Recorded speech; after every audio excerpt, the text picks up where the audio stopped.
हो गया, ठीक है।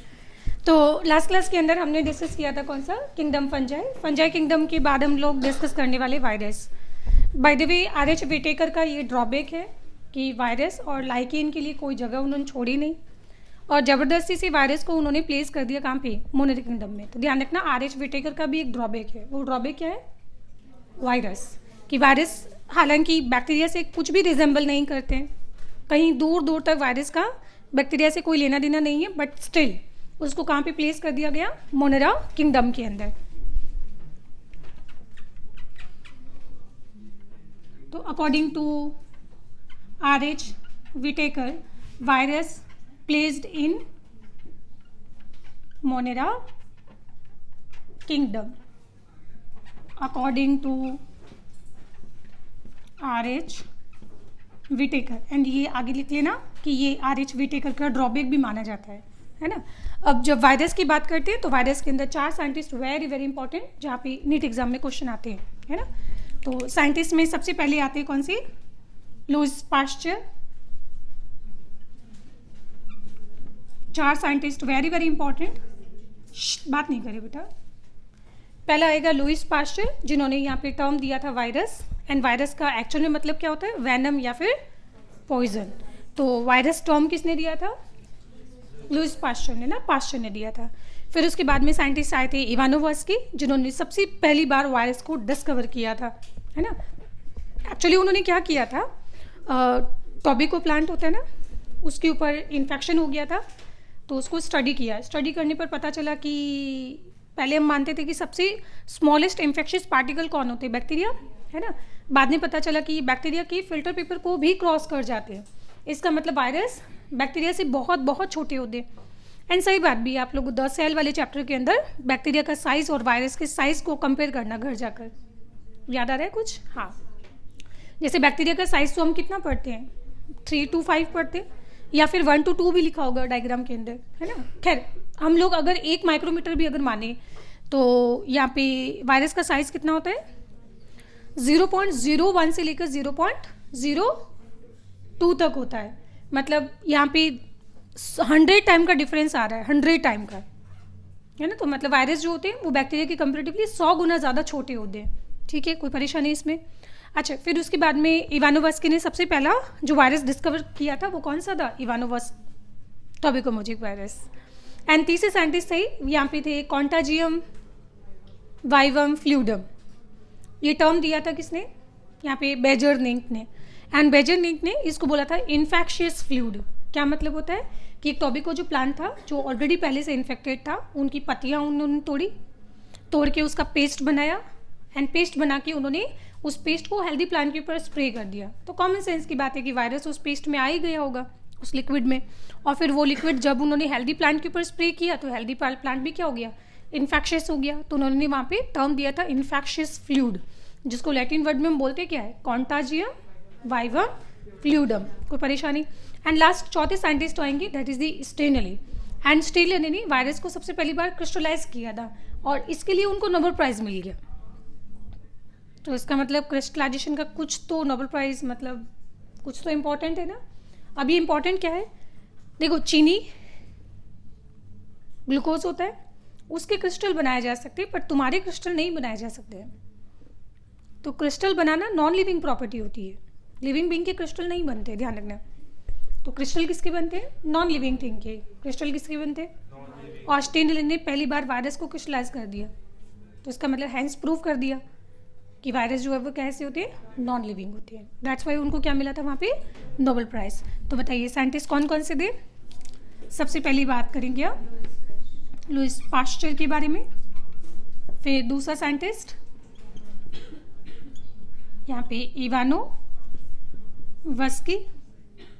तीसरे साइंटिस्ट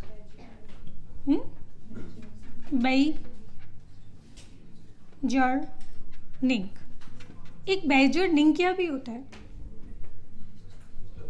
वो हमने नाइट्रोजन फिक्सेशन में पढ़ा था, है ना। वो बैक्टीरिया होता है, नाइट्रोजन फिक्सेशन करता है।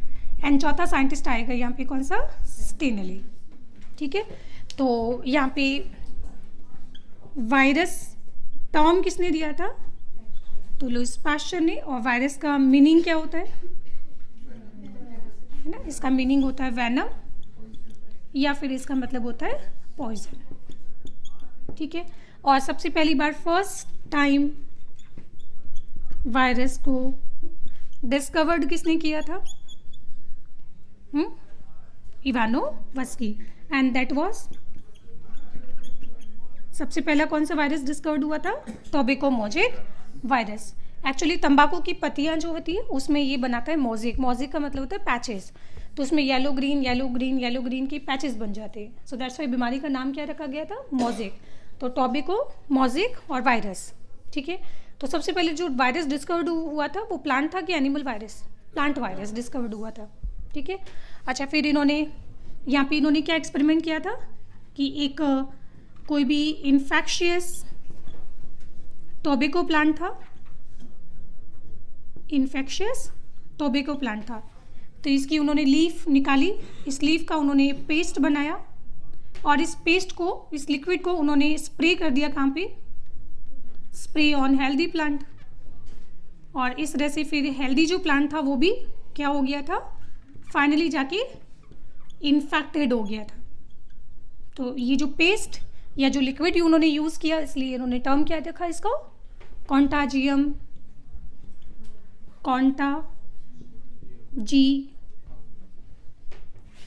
कॉन्टाजियम vivum and fluidum, कॉन्टाजियम vivum fluidum, जिसका मतलब होता है इन्फेक्शियस फ्लूइड।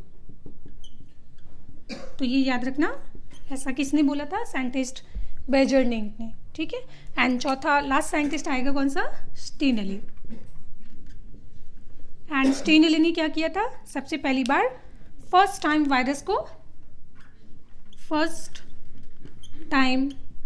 वायरस का क्या किया था? क्रिस्टलाइजेशन किया था, और वो वायरस भी कौन सा था? टोबैको मोजेक वायरस, TMV ही था, ठीक है। और इसके लिए इनको क्या मिला था फिर बाद में? Nobel prize. एंड क्रिस्टलाइजेशन के अंदर उन्होंने एक चीज़ और पाई थी कि वायरस के अंदर जो मेजर पोर्शन है वो कैप्सिड होता है। जैसे आप बोलते हो ना कि वायरस दो चीज़ों का बना होता है, कैप्सिड और जेनेटिक मटीरियल, तो इसके अंदर जो major portion of the virus is composed of capsid या फिर प्रोटीन। कोई परेशानी यहाँ पे नहीं? अच्छा, क्या हम बोल सकते हैं कि वायरस जो है वो लिविंग भी होता है और नॉन लिविंग भी होता है? तो इसको क्या माना जाता है? कनेक्टिंग लिंक माना जाता है। किसका? Connecting link between living and non living, क्योंकि इसके पास दोनों तरह की प्रॉपर्टी होती है। चलो देखते हैं कैसे। अब आप लोगों ने द लिविंग वर्ल्ड चैप्टर पढ़ा होगा, उसमें आपने प्रॉपर्टीज ऑफ लिविंग बीइंग पढ़ी होगी, जिसमें हम 5 प्रॉपर्टीज पढ़ते हैं। कौन कौन सा? सेलुलर ऑर्गेनाइजेशन, क्या क्या पढ़ते हैं? और सेलुलर ऑर्गेनाइजेशन, और हम पढ़ते हैं उसमें ग्रोथ, फिर तीसरा हम पढ़ते हैं मेटाबॉलिज्म, और हम पढ़ते हैं रिप्रोडक्शन, और एक हम पढ़ते हैं कॉन्शियसनेस।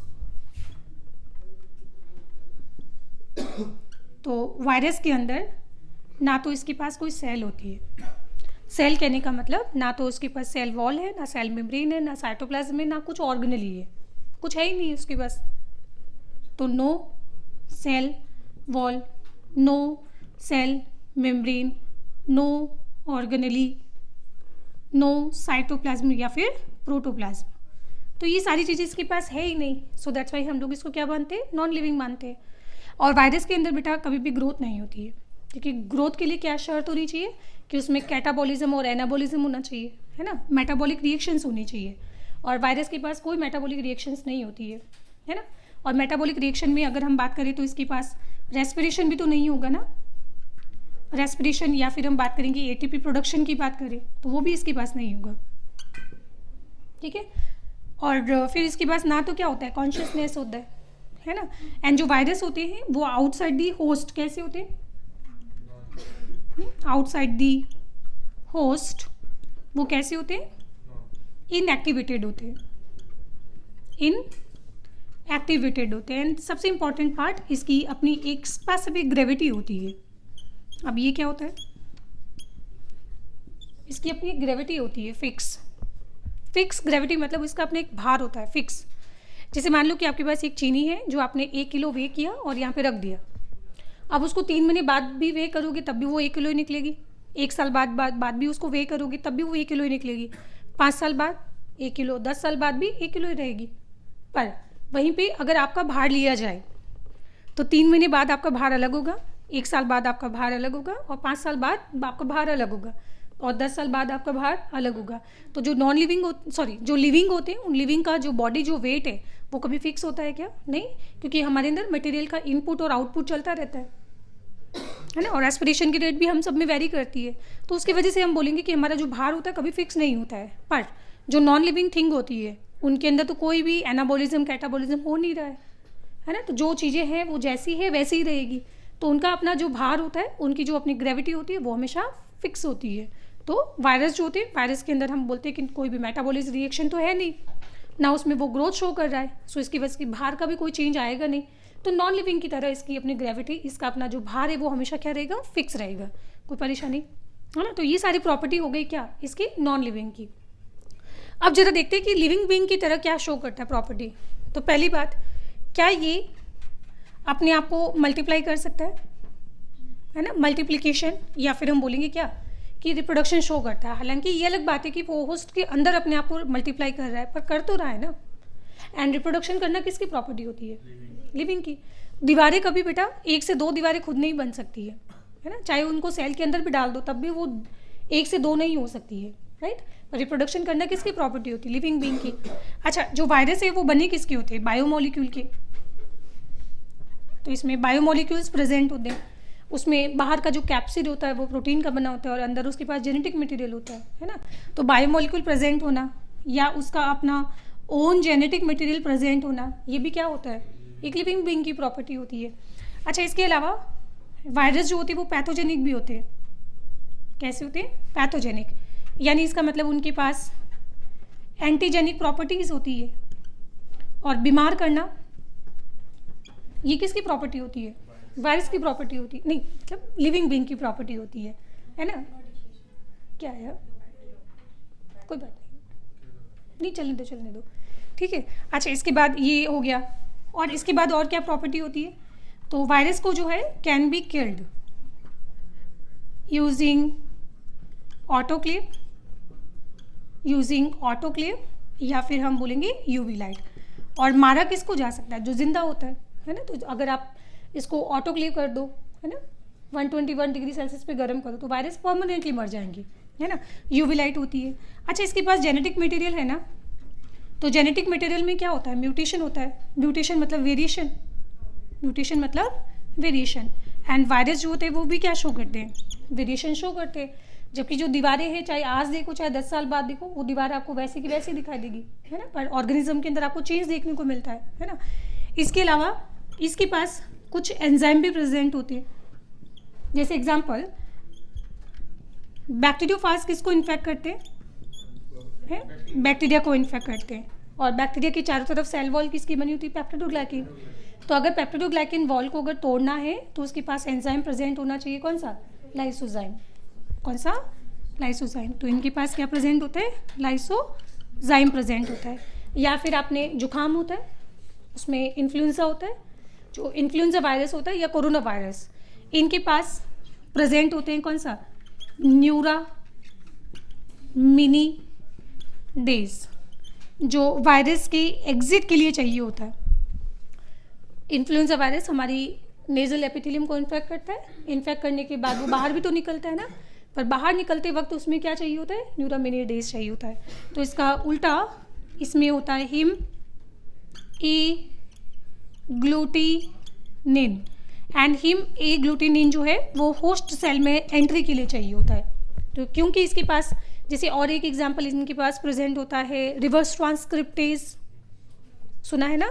हाँ, तो इसके पास रिवर्स ट्रांसक्रिप्टेज एंजाइम भी प्रेजेंट होते हैं। तो ये क्या प्रेजेंट है? सारे इसमें एंजाइम भी प्रेजेंट है। सो दैट्स वाई हम लोग बोलेंगे कि वायरस के अंदर यहाँ पे प्रॉपर्टी वो लिविंग की तरफ भी शो करता है और नॉन लिविंग की। एक लास्ट पॉइंट और, कि वायरस जो होते हैं वो होस्ट स्पेसिफिक होते हैं। होस्ट कैसे होते हैं? स्पेसिफिक होते हैं। जो बैक्टीरिया को इन्फेक्ट करने वाले वायरस है वो एनिमल और प्लांट को बिल्कुल भी इन्फेक्ट नहीं करते हैं। एंड जो प्लांट को इन्फेक्ट करने वाले वायरस है जैसे मान लो कि कोई प्लांट है वो इन्फेक्टेड है, उसको अगर तुम खा लो तो कोई चिंता की बात नहीं, वो वायरस तुमको इन्फेक्ट नहीं करेंगे। तो इसलिए बोलते हैं गंगा का पानी सबसे साफ होता है, क्योंकि गंगा के पानी के अंदर बहुत सारी वहाँ पे क्या है, बैक्टीरियोफाज है, जो किसको इन्फेक्ट करते हैं, बैक्टीरिया को इन्फेक्ट करते हैं, सिर्फ बैक्टीरिया को किल करेंगे। पर गंगा के पानी को पीने से आपको कुछ नहीं होगा। क्यों? क्योंकि बैक्टीरियोफाज सिर्फ बैक्टीरिया को इन्फेक्ट करता है, वो आपको एनिमल सेल या प्लांट सेल को इन्फेक्ट नहीं करता है ना। तो वायरस जो है बड़े ईमानदार होते हैं, सिर्फ उनका मतलब फोकस एकदम ठीक है कि जिस होस्ट को इन्फेक्ट करना है वो सिर्फ उसी को इन्फेक्ट करेंगे, कोई परेशानी। तो ये कंप्लीट हो गया हमारा जनरल प्रॉपर्टीज, लिविंग और नॉन लिविंग दोनों प्रॉपर्टी हो गई। अब इसके बाद हम पढ़ेंगे स्ट्रक्चर ऑफ वायरस के बारे में, ठीक है।